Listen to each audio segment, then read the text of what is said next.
Bom, a salva calorosa de palmas já mostra o entusiasmo da plateia diante de uma exposição tão brilhante. Eu tive um professor, a Hermínia talvez se lembre, mas ela é muito mais moça que eu, chamado Charles Morazet, que foi professor de... Não, é mais antigo.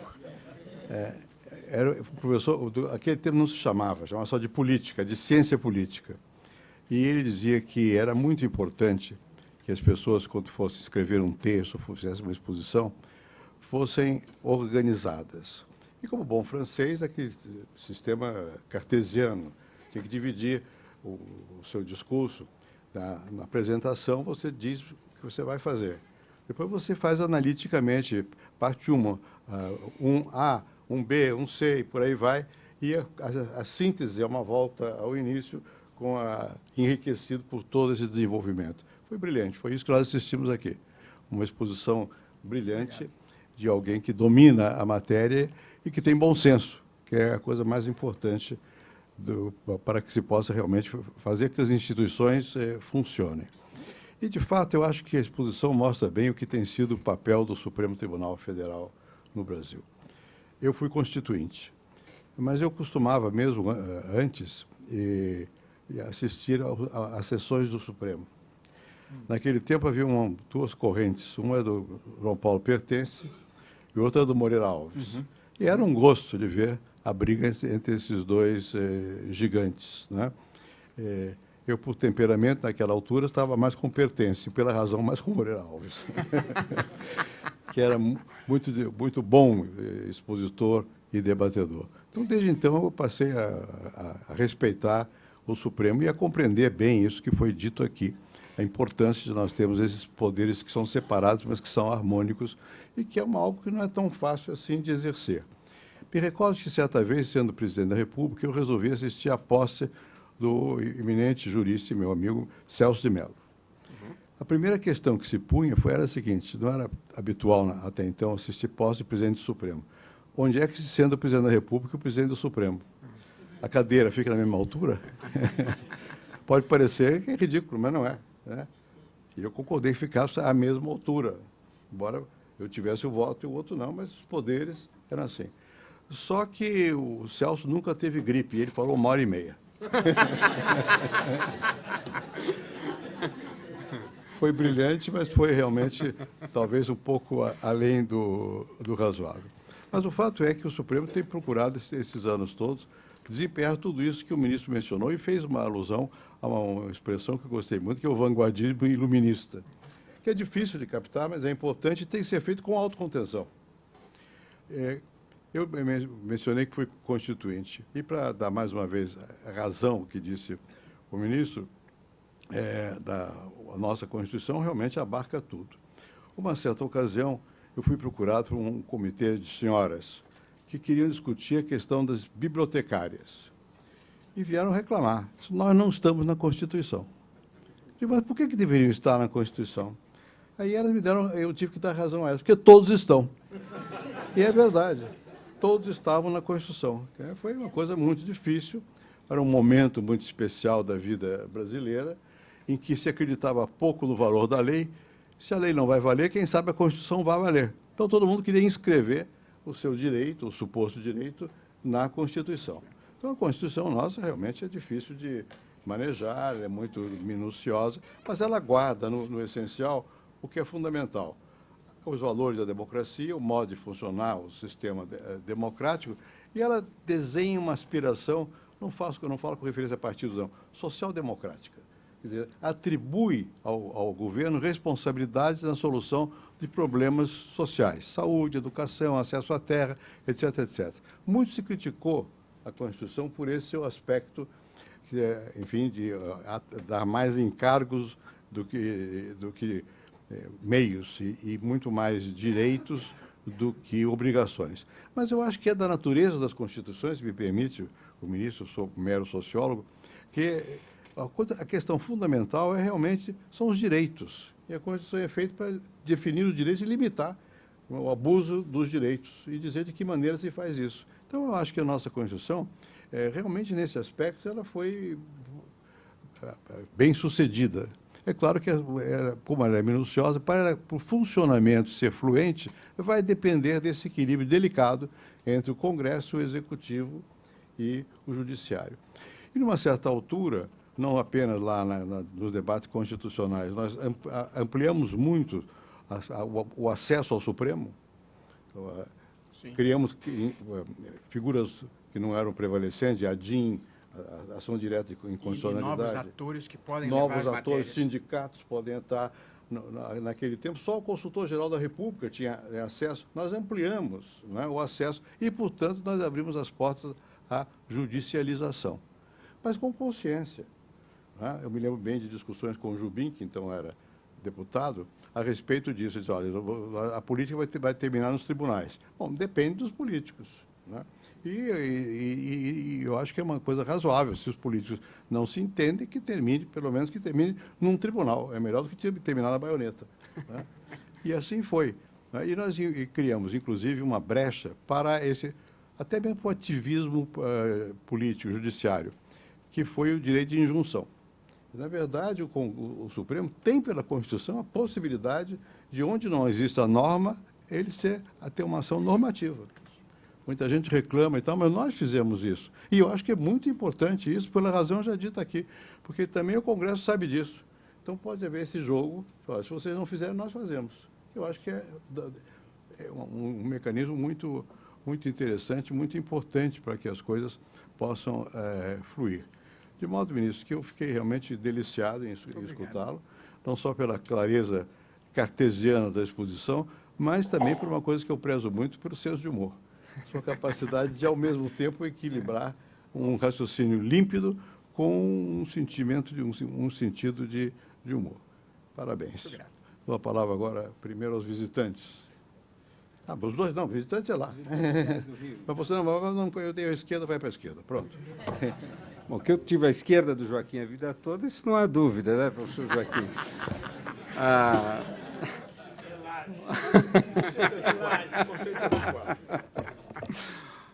Bom, eu queria seguir só dessa mesma toada que o presidente Fernando Henrique colocou, que o mais impressionante da exposição do ministro Barroso, que além de cartesiana, racional, é em língua de domínio comum.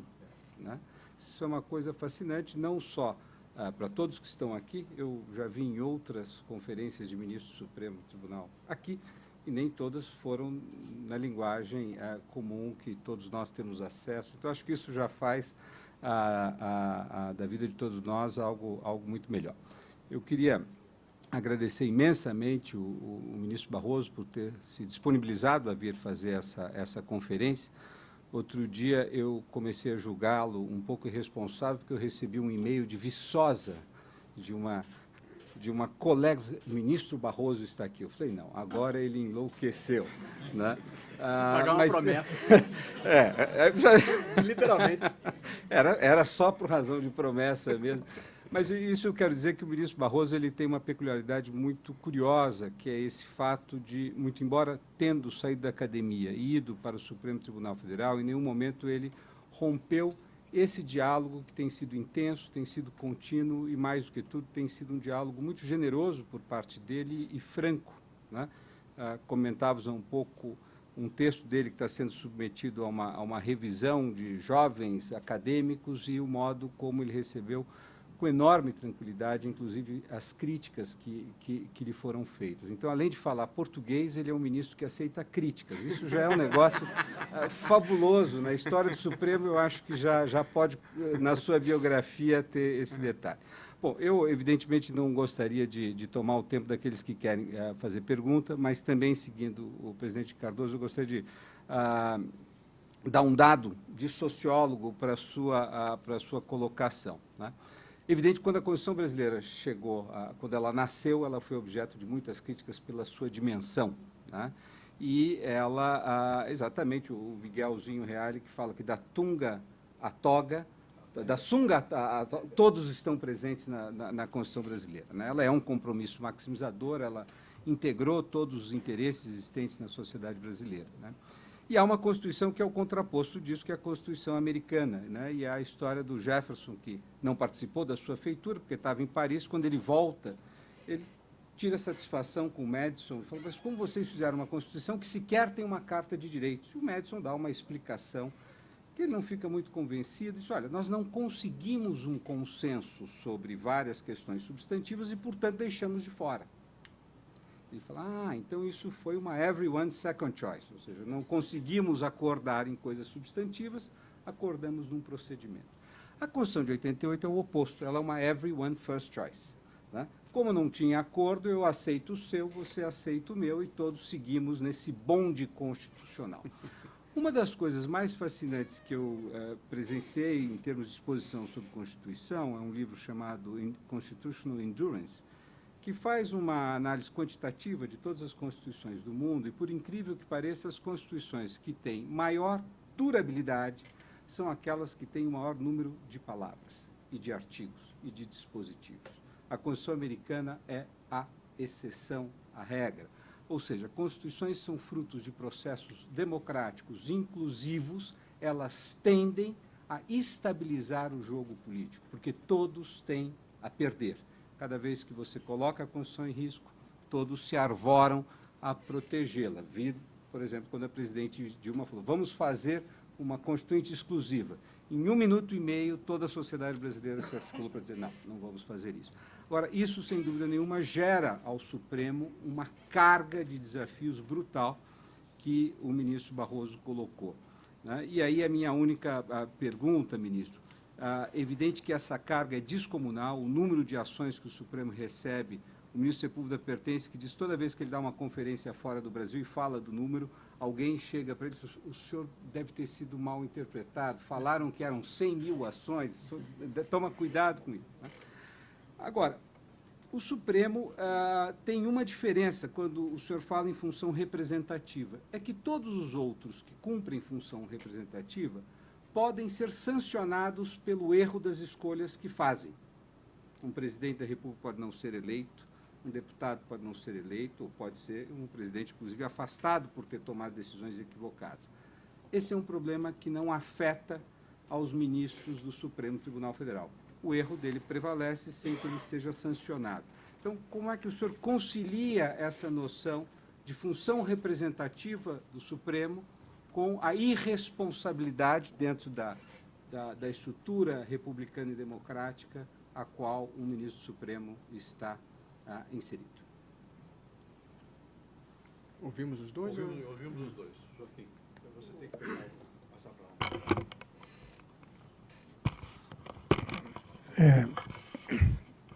Senhor presidente, ministro Oscar, o Ariano Suassuna dizia, pernambucano, dizia que sempre que existe essa situação de um colega que dialoga constantemente com o outro, tem que fazer alguma observação crítica, o olhar do Barroso é o seguinte, por que você não me disse isso antes? Né? Então, mas Quando você diz pelo jornal. Mas repare, 3, né? 3. 1, 2, 3. Tem a Constituição ideal que todos nós temos, ou ideológica, a noção de justiça, a noção de democracia, né? Tem a Constituição como texto, né? E o senhor já disse que essa primeira, como ministro, não interfere, não deve interferir na segunda. Mas tem a Constituição como realidade, como ela é na prática. Então, eu me situo num constitucionalismo de realidade.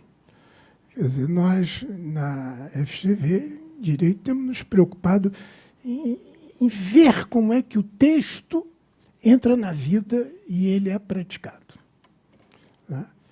Então, é nesse nível que é a minha observação e que é uma extensão da pergunta de Oscar. O Oscar disse quem controla o ministro do Supremo quando erra. Mas aí ele está falando do mérito, quando o juiz, o ministro decide. Bom, eu não chego a tanto.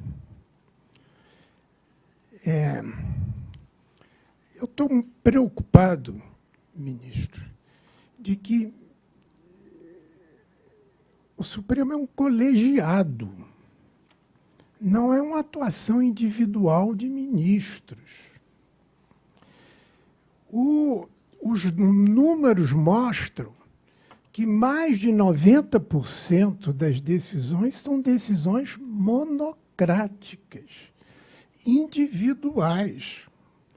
E se você contar com as liminares e a perpetuação das liminares, nós estamos assistindo um certo esgarçamento da noção de colegiado.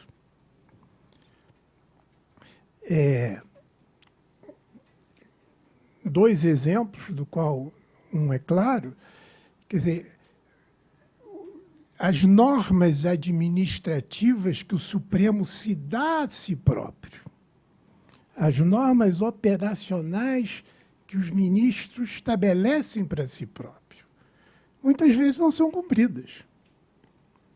O exemplo mais claro agora é do financiamento de campanha, onde você pede vista, o ministro Gilmar pede vista, não devolve no prazo regimental do próprio Supremo. Quem controla?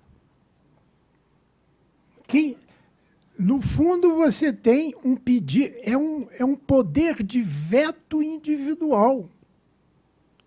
Esfacela a ideia de colegiado. Isso me preocupa. Essa é uma crítica não contra, mas uma crítica com. É uma crítica a favor. Para as 60 mil ações que recebe por ano, em vez de enfrentar uma reforma em que o Supremo fosse menos para ser mais, não é? Se faz como? Se fere um direito do cidadão. O direito do cidadão, pela Constituição, não é ser julgado individualmente por um ministro do Supremo, mas pelo colegiado. Ministro, duas hipóteses. Ou a gente está tarde e o senhor responde depois, ou então...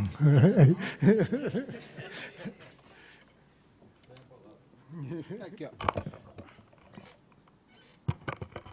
Eu, às vezes, participo de sessões extremamente aborrecidas. Aqui estou adorando, viu? Adorando.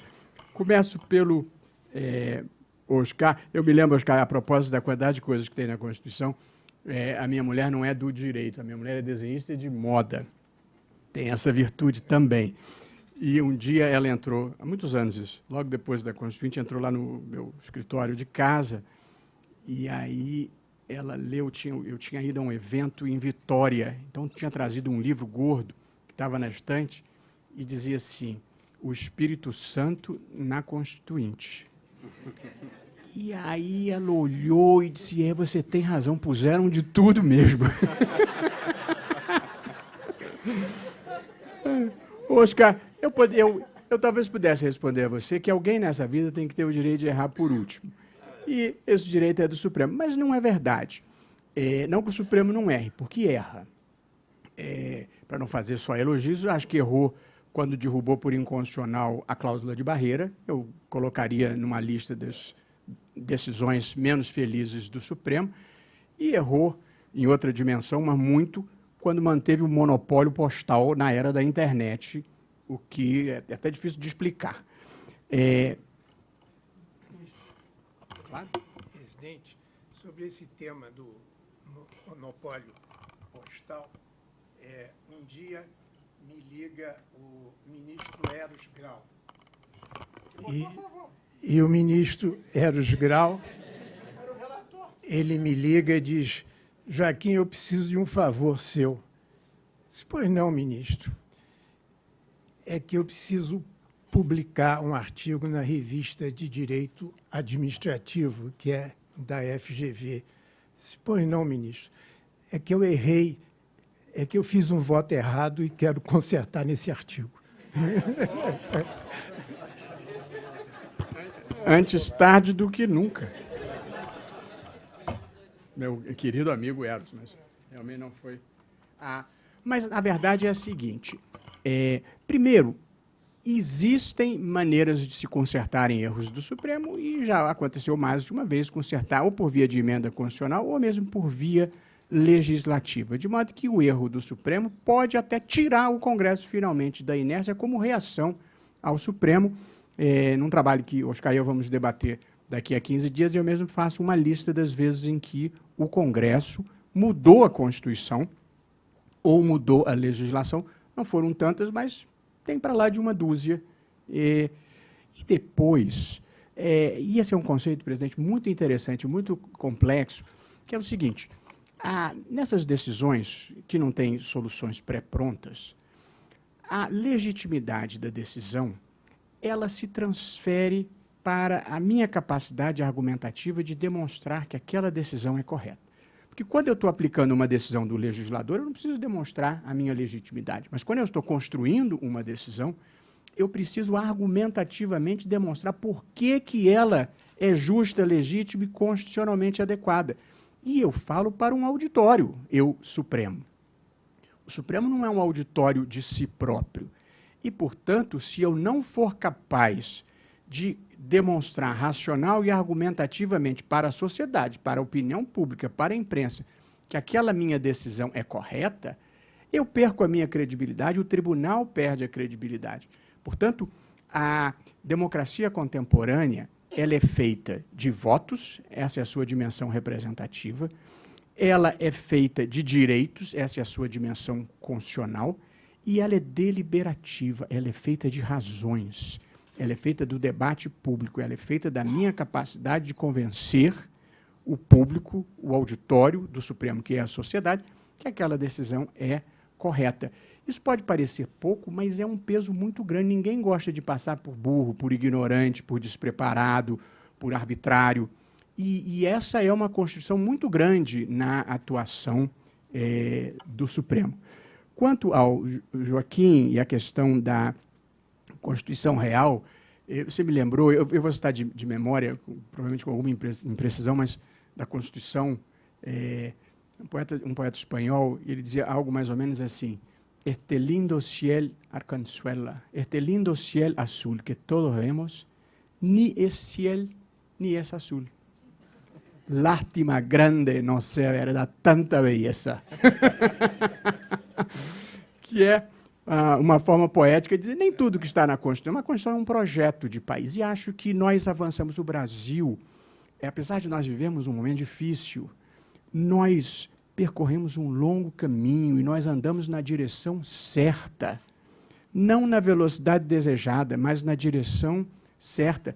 Essas miudezas da Constituição, talvez ninguém mais do que o presidente Fernando Henrique tenha sofrido. Eu acompanhei todas as emendas constitucionais para retirar da Constituição os empecilhos na ordem econômica para avançar o país com restrições a capital estrangeiro, com monopólios estatais, com impedimentos a privatizações. Portanto, essa constitucionalização excessiva ela teve um custo, que foi, o senhor passou provavelmente um mandato inteiro para fazer essas mudanças. Mas é o custo de uma sociedade democrática, de um país que está avançando. Às vezes a gente fica impaciente, mas o Brasil só melhorou. Eu não gostaria, eu vou falar sobre financiamento de campanha, não vou falar sobre a questão de vista. Eu elegi, logo que eu entrei no Supremo, na primeira semana, um colega deu uma entrevista severamente crítica a mim, uma decisão que eu tinha dado. Naquele momento eu defini como eu queria viver a minha vida no Supremo. E aí, quando a jornalista veio me perguntar o que eu gostaria de comentar, aliás, um bolo de jornalista, eu disse, não me passaria pela cabeça bater boca publicamente com um colega de tribunal. E aí depois veio, nunca me esqueci disso, veio uma moça da CBN. Mas o senhor não respondeu, eu disse, não, meu papel na vida, eu me esforço por ser um agente civilizatório. E para ser um agente civilizatório, eu não posso bater boca. Ela disse, que frase boa, o senhor pode dizer isso em on? Eu disse, não. Não posso. Mas sobre a questão em si do financiamento eleitoral, é até bom porque a imprensa não captou uma sutileza importante. Há no Supremo 3 posições, e não 2. Há uma posição que foi a do ministro Luiz Fux, que votou pela inconstitucionalidade de financiamento eleitoral por empresa. Declarou a lei inconstitucional. E disse que empresa não pode participar do financiamento eleitoral. Essa é uma tese. Há a tese oposta, que é a do ministro Teori Zavascki. Empresa pode participar do financiamento eleitoral nesse modelo que está aí. Na ocasião, o ministro Gilmar, sem votar, aparentemente aderiu a essa posição, se manifestou nesse sentido. E teve a minha posição, que é coerente com tudo que eu disse aos senhores aqui hoje. O que eu acho? Se empresa pode ou não participar do financiamento eleitoral, é uma decisão política a ser tomada pelo Congresso Nacional. Ponto. Ideia 1. Ideia 2. A Constituição, no entanto, impõe algumas restrições mínimas em nome do princípio republicano e da moralidade administrativa. Eu considero como restrições mínimas. Primeira, não é possível uma empresa doar para os 3 principais candidatos. Porque, se ela está doando para os 3 candidatos, não é um exercício de direito político, para quem acha que a empresa tem direito político. Ou ela foi achacada, a empresa, ou ela está comprando favores futuros. Qualquer uma das alternativas é péssima. E depois, a empresa que participou do financiamento eleitoral, se o Congresso entender que pode participar, não pode contratar com a administração pública. Por quê? Senão, o favor privado, que foi a doação de campanha, vai ser paga com dinheiro público, que é o contrato administrativo. Portanto, o Congresso é que tem que decidir. Agora, a lei tem que conter essas restrições mínimas, em nome da decência política que nós precisamos recuperar nesse país. Portanto, o comentário mais difícil do que o Joaquim fez é difícil de responder porque não há solução. Eu falei, 90% da carga do Supremo são recursos extraordinários que já tiveram 2 graus de jurisdição e que, portanto, eu não deveria nem ser obrigado a ter que produzir uma decisão, mas a gente produz decisão, mantém uma decisão, e eu não posso nem dizer mantém a decisão, eu tenho que dizer por que eu mantenho a decisão. Mas se nós fôssemos levar 40 mil processos ao colegiado, o plenário do Supremo se reúne quarta e quinta, consegue julgar nos bons dias 5 processos. Portanto, a vida... Então, a decisão monocrática acaba sendo uma contingência inexorável desse modelo quantitativo que nós temos e que é preciso fazer uma revolução. Agora, eu tenho me empenhado, Joaquim tem me ajudado, Oscar tem me ajudado, mas o Supremo mando carta, mando proposta, publico artigo, mas eu chego na roda e nego já espalha. Então, também não quero virar o chato, entendeu? Mas é preciso fazer. Muito bem, a palavra está franqueada a quem queira fazer algum comentário. Que se apresentem. Vamos por ordem, então. Primeiro, Fernando. Apresentem-se, por favor, para registrá-la. Microfone. Depois a sua. Começando aqui desse lado, depois a gente recolhe 2 perguntas aqui, uma aqui, 2 aí, e volta para a mesa. Já fizeram 2 aqui à esquerda. Sérgio está subvertendo a ordem dos poderes. Não, continua. Vai. Não precisa explicar, vai em frente. Ministro, eu me uno àqueles que acharam... É Ronaldo. Opa. Tudo bem? Aqueles que tiveram muito prazer em ouvi-lo. Eu queria perguntar, na verdade, a respeito dessa ideia do avanço, esse momento excepcional para o Supremo de, digamos, produzir um avanço civilizatório.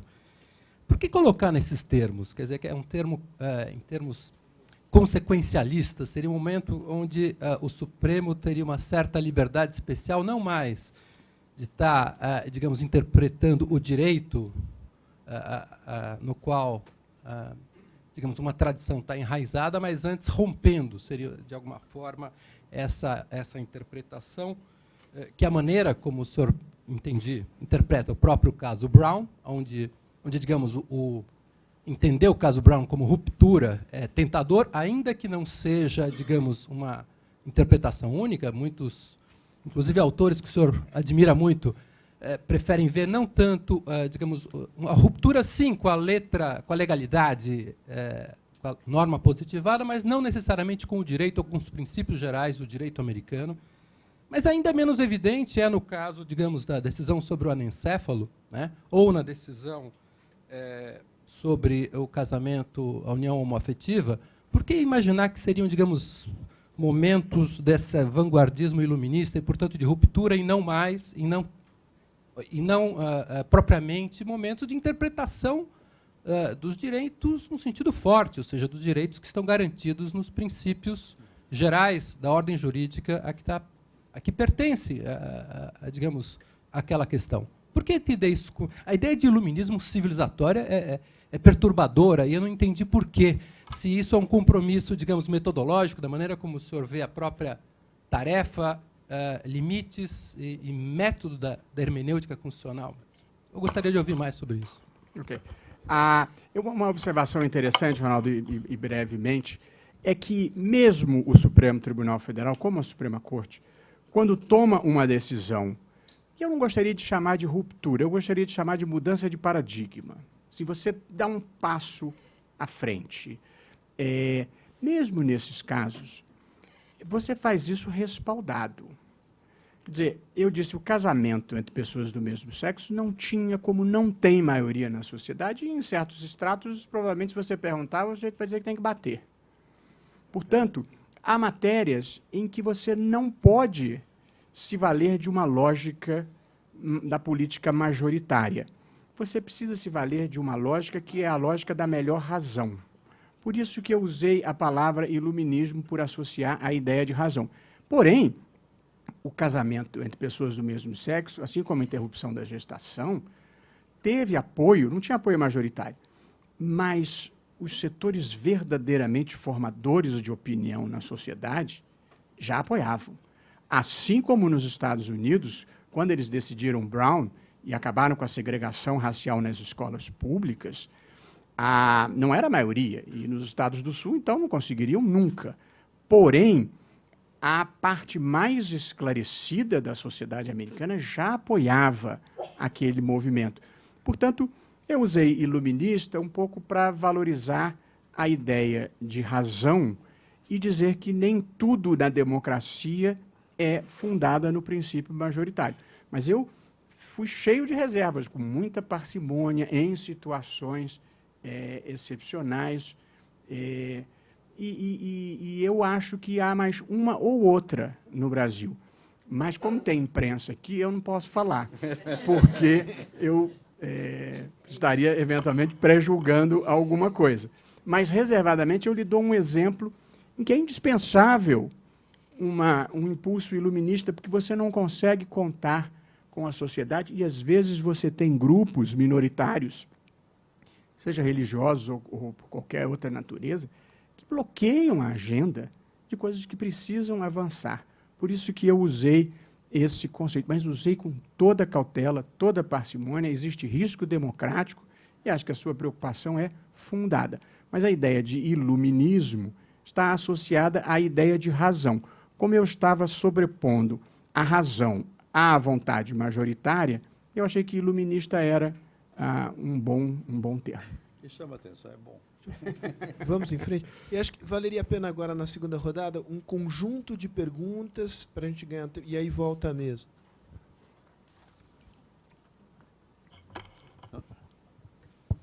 Fernando Lottenberg.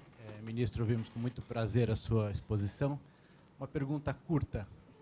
Quando a gente fala de direito e política, os poderes da República, não há como não falar da crise atual. A presidência da República, da maneira como se encontra, o Poder Legislativo nas duas casas, com seus presidentes em situações bastante particulares. O Supremo tem um papel nessa crise, além do papel meramente corporativo que o seu presidente atual evidencia? A segunda questão. Márcio Schaer. Ministro, o senhor disse que o Supremo não pode se omitir. Vou perguntar sobre 2 casos que estão em pauta. Num deles, 3 ministros já se deram por impedidos, né? Fux, Carmen e o senhor. E, eventualmente, o ministro Fachin. Como é que vai ser? Precisa de 8 votos para uma decisão. E o Supremo já estabeleceu que não vai mais convocar gente do STJ. Essa é a primeira pergunta. E a segunda, sobre se outra matéria em pauta, se o Supremo pode vir a impor ao poder público, ao executivo, a construção de vagas no sistema penitenciário. Bom, no primeiro... desculpe. Desculpe. Presidente Fernando Henrique, ministro Barroso, os cumprimentos do Dr. Marcos da Costa, presidente da OAB São Paulo, a quem eu represento nesse ato. 2 perguntas muito rápidas. Ministro, como vai ficar a questão da guerra fiscal? O senhor deu um voto brilhante, modulando os efeitos da guerra fiscal, e existe uma preocupação muito grande de alguns estados, no caso do estado de São Paulo em especial. Direito e política, ministro, como é que o senhor vê a convocação da presidente Dilma para reuniões, jantares no Planalto? Se isso é uma atividade normal, que faz parte de um encontro normal entre entes do poder, ou o senhor vê que, nesse momento, devem se evitar esses encontros para que não haja uma má interpretação?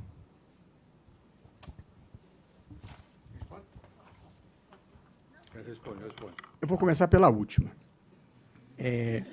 A presidente convidou, no dia da fundação dos cursos jurídicos no Brasil, os presidentes de tribunais e os ministros do Supremo para jantar. Eu achei um gesto cordial, fui com muito prazer. Não houve nenhum tema, nem de crise, nem de processo no Supremo, uma reunião social cordial. E, para ser honesto e sincero, para eu ser independente, como sou, eu não preciso deixar de ser civilizado. E, portanto, eu acho que comparecer a um jantar a convite do presidente da República é um gesto civilizado. Talvez se eu fosse relator de um caso relevante de interesse direto da presidente, talvez não. Mas, fora isso, uma manifestação de cortesia. Quer dizer, isso é um erro que as pessoas, às vezes, cometem. Sim, deixa eu lhe dizer. Eu fui para o Supremo, depois de muitos anos como advogado, numa advocacia, felizmente, bem sucedida. Eu era um professor, fiz meu mestrado em Yale, fui visiting scholar em Harvard, estava indo para Berlim, já tinha assinado contrato com o Instituto de Estudos Avançados de Berlim. Quer dizer, a minha vida, eu não dependia disso. Mas aí eu fui convidado, eu aceitei com muita honra, aceitei feliz da minha vida de poder servir ao país e retribuir o muito que recebi. Estudei em escola pública, a minha vida é boa, eu frequento, como conferencista, as universidades no mundo inteiro, eu devo isso ao Brasil. Então, estou lá para retribuir o que eu recebi. Eu imagino, eu não consigo imaginar, salvo talvez pessoas com menos informação, o risco de que eu fosse trocar o meu currículo pelo do Zé Dirceu, ou o meu currículo pelo da Valdemar Costa Neto, ou o meu currículo pelo da presidenta Dilma. Não vou. Portanto, só faço o que acho certo. E se o Zé Dirceu tiver razão, ele tem razão, e eu decido em favor do Zé Dirceu, como decidi em quadrilha ou bando. Quem acompanhou, enfim, quem é próximo a mim, Joaquim, Viviane, eu sou absolutamente convencido, como continuo a ser, que o crime de quadrilha ou bando estava prescrito, era preciso fazer um malabarismo jurídico de majoração da pena que eu teria vergonha de justificar. A opinião pública cobrava. A imprensa cobrava. A minha sogra cobrava, que é muito pior do que a imprensa. Mas, mesmo assim, aquilo para mim foi tão decisivo no momento em que eu disse, eu vou fazer o que é o certo, o que eu estou convencido que é o certo, porque também não sou o dono da verdade, eu respeito quem pensasse diferente. Então, eu fiz o que era certo, e, assim, Deus, minha mulher e os meus filhos sabem o que nós passamos, assim, naquelas semanas que se seguiram. Porém, as coisas ruins só colam em quem pode colar, e só a verdade ofende. Portanto, tudo passa. Eu estava dizendo para o presidente Fernando Henrique que é essa figura exemplar de intelectual e de política. Eu me lembro, eu fazia a campanha do parlamentarismo, lá em 93. E aí, as pessoas que eu tinha apreço e que tinham chance política, o presidente Fernando Henrique não era candidato a nada, todas elas, embora os programas dos seus partidos fossem parlamentaristas, eles defenderam o presidencialismo. Então, o PT defendeu o presidencialismo porque o Lula era candidato, o PDT defendeu o presidencialismo porque o Brizola era candidato, o PMDB defendeu o presidencialismo porque o Quércia era candidato, só o PSDB, já era PSDB nessa época? Era. Defendeu o parlamentarismo. E aí, eu escrevi isso, assim, o grande beneficiário do presidencialismo imperial brasileiro foi o Fernando Henrique, que defendeu o parlamentarismo coerentemente com a sua pessoa. Na vida, não há nada mais seguro do que você defender os seus princípios e se apegar a ele, porque a gente deve ser bom e correto mesmo quando ninguém está olhando. De modo que é como eu julgo, é como eu faço, e atravessei a tempestade com muita tranquilidade. E posso jantar com a presidente, mas eu não faria... E eu preciso dizer, eu sou reconhecido a ela que me escolheu, podia ter escolhido qualquer um, me escolheu, portanto eu quero o bem dela, torço por ela, mas eu jamais faria alguma coisa errada por ela, nem por outra pessoa, porque estaria trocando a minha biografia. Do papel do Supremo, Fernando, na crise atual.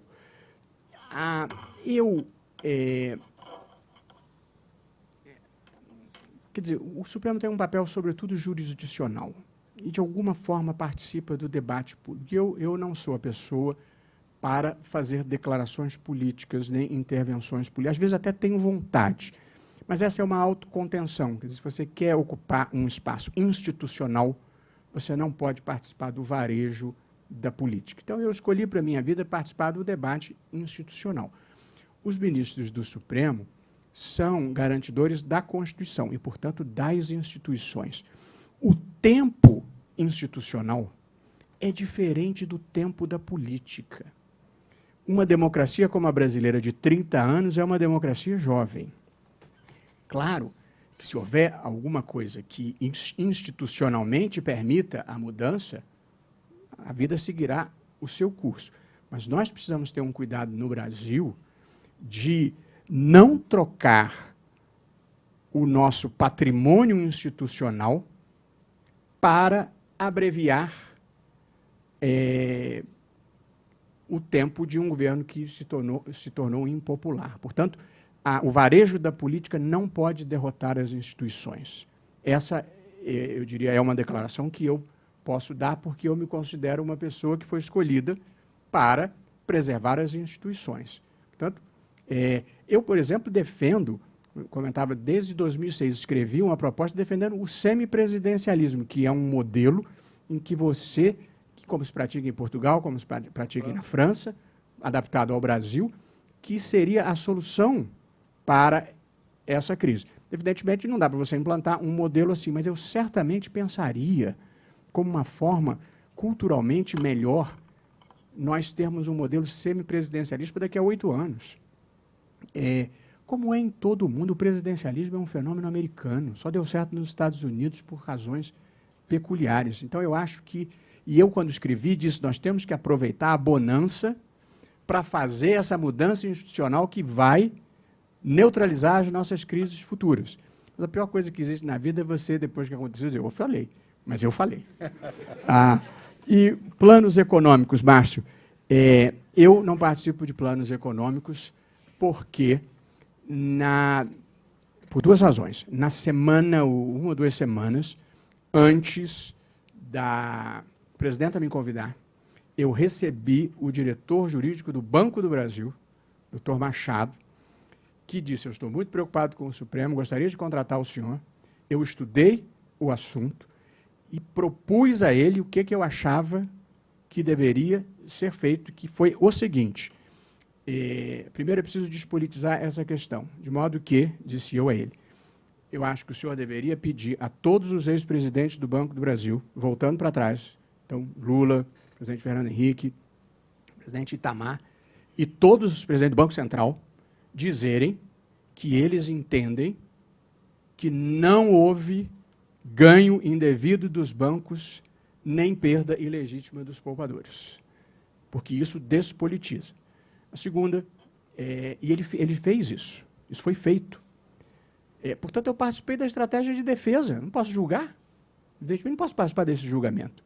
Portanto, esta é a minha razão para não participar do julgamento dos planos econômicos. Eu fui consultado como advogado, embora não tenha sido contratado, e era um bom contrato, eu me sinto impedido. Na questão do sistema penitenciário, eu já votei. A vantagem é que eu não sou presidente é que não sou eu que preciso decidir isso. Mas eu acho, em outras situações, já se convocaram ministros do Superior Tribunal de Justiça. Portanto, talvez possa ser a alternativa. Ou então, pior ainda, não vou falar isso que os bancos vão me matar, se o Supremo não pode julgar, mantém as decisões de origem, ponto. Mas acho que isso também talvez não seja o melhor caminho. Mas esse problema eu não preciso resolver. Agora, o do sistema penitenciário, eu já votei. E, portanto, a minha opinião é um dos papéis do judiciário e de um tribunal como o Supremo é de ser o defensor dos direitos das minorias, sobretudo das minorias invisíveis. Eu trabalhei, não sei se o senhor sabe disso, eu fui membro do Conselho de Defesa dos Direitos da Pessoa Humana, no seu governo, quando o ministro José Gregóri, primeiro era o secretário-geral, secretário de Direitos Humanos, e convivemos longamente, para honra, prazer e proveito meu, e nós discutimos esse país. Eu, às vezes, saía de lá com vontade física de chorar, assim, de grupos de extermínio, as coisas que nós ouvíamos lá. O Brasil tem uma face triste e negra que nós precisamos superar, mas, no tocante aos presídios, não existe minoria mais invisível e desprezada do que a dos presos. É invisível, inclusive, porque eles não votam, nem saem à luz do dia. E, portanto, só existe uma instituição que pode defender um mínimo de dignidade para essas pessoas, que é o Poder Judiciário, porque a política majoritária não se interessa por eles. Não vou dizer compreensivamente, faz parte da lógica, eles não votam. Portanto, um caso que chegou no Supremo, esse foi um dos casos mais difíceis que eu julguei. O sujeito tinha ficado 10 anos preso num presídio de Mato Grosso do Sul. Mas eu não queria descrever, porque é tão chocante, as pessoas dormem uns sobre os outros, e sobre fezes, e sobre urina, e com ratos, e baratas, e come de sacos plásticos, comida estragada. Assim, é uma coisa tão degradante, tão chocante, que eu acho que só o judiciário pode fazer alguma coisa. Aí veio o processo, e o Tribunal de Justiça de Mato Grosso do Sul tinha entendido que aquilo era uma questão de reserva do possível, não tinha dinheiro para aquilo, então não tinha nem direito a indenização nenhuma. O ministro Teori, que era o relator, reformou e condenou o Estado de Mato Grosso do Sul a pagar R$2.000. Ele disse, R$2.000? E porque ele manteve a decisão que vinha de primeiro grau. Ele disse, R$2.000, o sujeito ficou 10 anos preso, vou violar a dignidade dele de novo, dizendo que isso vale R$2.000. Agora, se você paga a indenização adequada para um sujeito que ficou 10 anos preso nessas condições que eu acabei de descrever, você quebra os estados. Portanto, era uma situação que não tinha para onde correr. E aí eu pesquisei assim, ideias no mundo inteiro. Tem uma pessoa, uma assessora, e aí vim com uma ideia que eu acho que era a melhor possível nas circunstâncias, que era, esse sujeito tem direito à indenização, Mas essa patrimonialização da vida, que é um fenômeno essencialmente americano, não é indispensável para tudo. Portanto, vou pensar outro modo de indenizar esse sujeito. E acho que a indenização de quem esteja preso em regime degradante, essa foi a minha proposta, é em dias de liberdade. A cada semana, a cada 7 dias em regime degradante, ele abrevia a pena dele em 1 dia. Foi essa a fórmula que eu propus. Eu sei que ela é um pouco difícil, ainda mais no momento em que a sociedade está querendo que o direito penal endureça. Mas se a sociedade quer que o direito penal endureça, ela precisa ter consciência de que tem que botar dinheiro no sistema. Custa caro endurecer o direito penal. Esse debate da maioridade penal. Eu acho que numa democracia nenhum tema é tabu. Portanto, eu acho que a sociedade quer fazer o debate, tem que fazer o debate. Eu acho que deve fazer o debate. Não é cláusula pet, bom, isso é outra questão. Primeiro, eu acho que tem que fazer o debate público. Mas um debate público de qualidade, presidente, que é o que tem faltado no Brasil. Então, vira briga de torcida. Como um debate público de qualidade quanto custa um menor no presídio? Quantas vagas eu preciso criar para mudar esta política? A menos que se esteja pensando em botar um menino... Porque eu acho que não é uma questão moral. Um menino de 17 anos que mata alguém tem consciência. Portanto, eu não tenho um problema moral. O problema é pragmático. É bom. Aí você vai botar esse menino de 17 anos junto com os líderes das facções. O problema moral é diferente. O problema moral, que eu diria, é esse Estado que não apareceu para dar creche, para dar pré-escola, para dar ensino fundamental, para ampará-lo numa família desestruturada. O Estado aparece só na hora de colocar ele na prisão. Essa é uma questão moral que eu acho que eu discutiria. Mas eu acho que o menino de 17 anos que mata alguém sabe o que está fazendo. Portanto, mas o debate público era um estudo de impacto legislativo, quanto custa, quantas vagas, para a sociedade participar disso de uma maneira esclarecida. Então, essa questão dos presos eu tenho tentado, o presidente Lewandowski tem tentado, o ministro Gilmar também tem. Quer dizer, nós estamos tentando fazer um debate público relevante, dizer, se nós queremos endurecer, eu acho que em alguns casos até pode, sobretudo no andar de cima, é preciso melhorar o sistema. Para melhorar o sistema tem que colocar dinheiro. Para colocar dinheiro tem que tirar de outro lugar. Portanto, são escolhas trágicas que uma sociedade democrática tem que fazer. Mas se o Estado quer conservar o direito de prender uma pessoa, como todo Estado civilizado precisa ter, é preciso dar um mínimo de condições a essas pessoas.